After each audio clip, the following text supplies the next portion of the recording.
사진 카메라가 발명됐기 때문에 우리는 회화에 대해서 다시 생각하게 되죠. 아, 회화는 나폴레옹 얼굴을 정말 잘 그렸네라고 깜짝 놀라게 하는 게 회화가 아니구나.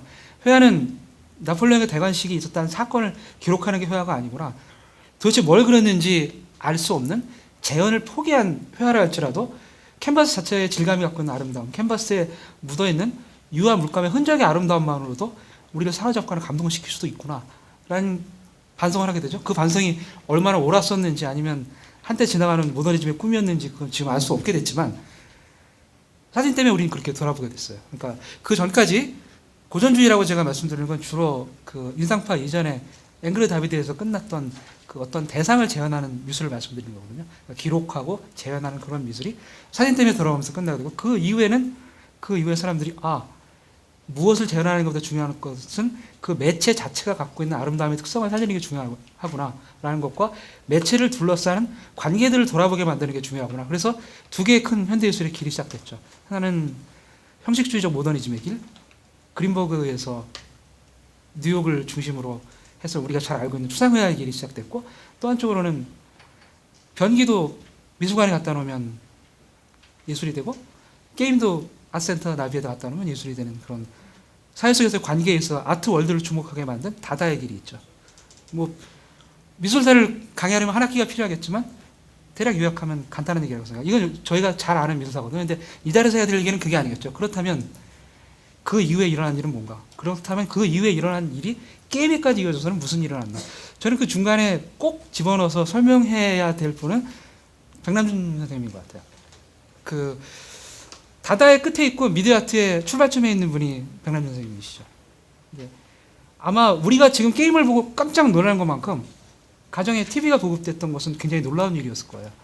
그 공중파 방송 4개, 많아봐야 5개, 대자본호에서 보는 공중파 방송은 무력한 대중들에게 거의 하루 종일 지치어서 돌아온 사람들에게 그 선전 광고에 의해서 물건을 팔기 위해서 바보 같은 드라마를 틀어대는 그 놀라운 시대가 시작돼요. 사람들은 그거를 무력하게 바라보고 그걸 누군가는 비판적으로 바라봤을 거고 누구는 굉장히 장난스러운 눈으로 바라봤을 거고 누구는 저거를 딱 해체해서 저하고 장난을 쳐볼 수 없을까 생각했었을 것 같아요.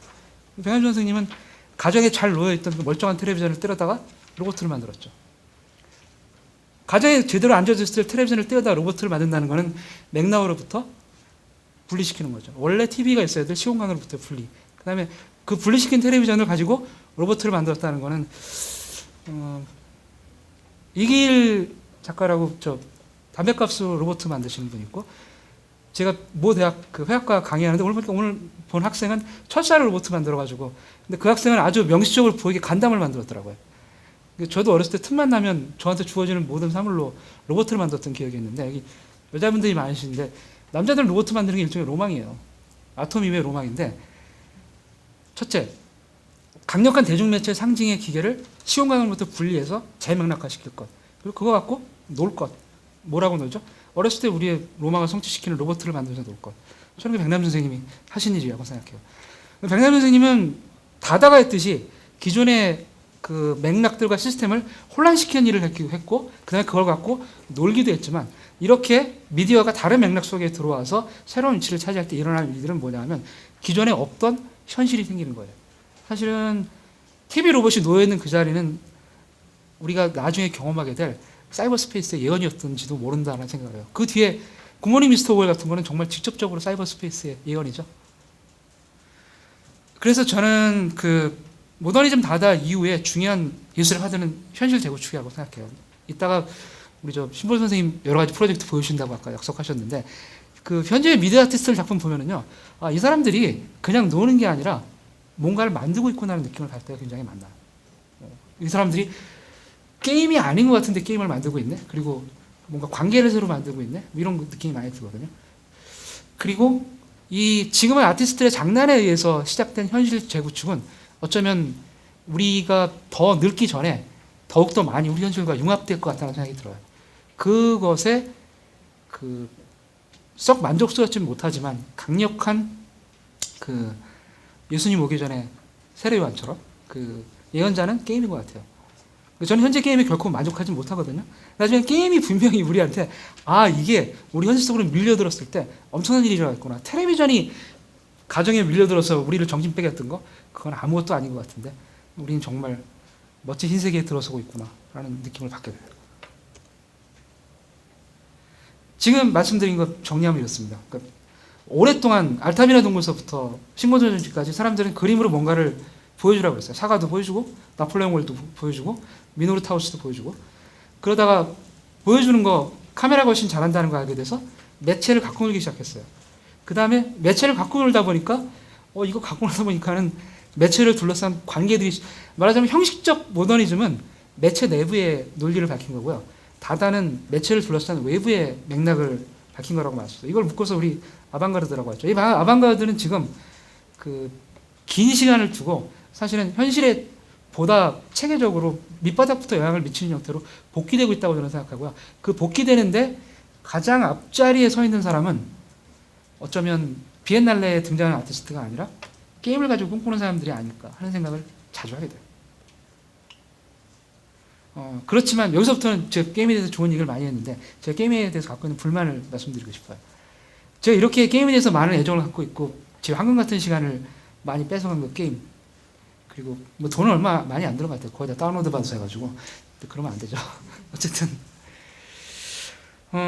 게임에 대해서 갖고 있는 불만은요. 게임을 즐기기 이전에 저에게 게임을 충분히 즐기게 만들어주고 게임을 통해서 많은 상상을 하게 만들어준 것은 게임이 아닌 것들이었어요.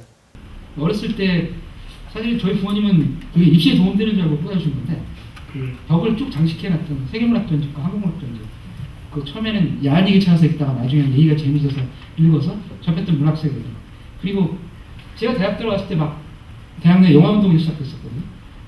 영화운동을 하면서 제가 배웠던 거는 지금 예술사에서 정말 중요한 건 매체구나. 매체를 둘러서 사회적인 관계가 중요하구나라는 것을 저에게 알려줬던 영화.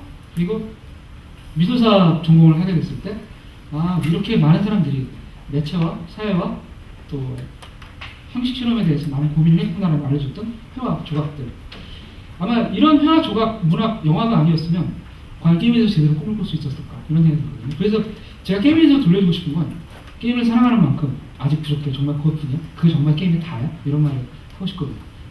그러면 제가 저를 많이 감동시키고 이건 내가 죽는 날까지 내가 만약 무인대에 떨어진다라도 몇 건 가져가고 싶어서 즐기고 싶다고 생각하는 몇 개 안 되는 그 예술 작품에 기준을 만족시켰던 것들은 무엇일까라는 걸 제가 오늘 오기 전에 생각을 해봤는데 저는 미학 전공자도 아니고 또 예술사 전공자도 아니니까 무책임하게 얘기를 해도 괜찮습니다.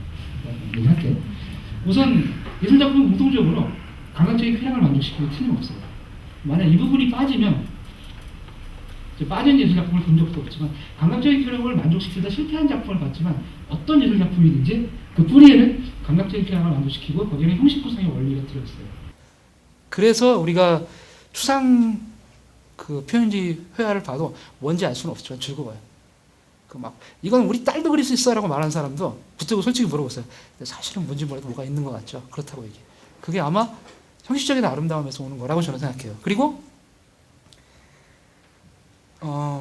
아트라고 저희가 갤러리에서 많이 부르는 거. 예술 중에 예술. 그러니까 정말 예술의 정화를 갖고 있다고 하는 것은 감각적인 쾌락을 넘어서서 분명히 우리에게 어떤 관조적인 성격을 줘요. 예술을 통해서 삶에 대한 통찰을 주고 삶의 순간에 매몰되는 것이 아니고 자기 삶의 인생의 어떤 그 시간을 뛰어넘은 어떤 통찰 같은 거, 시대를 뛰어넘은 통찰 같은 걸 주거든요. 그거는 뭘까? 관조적인 성격이에요.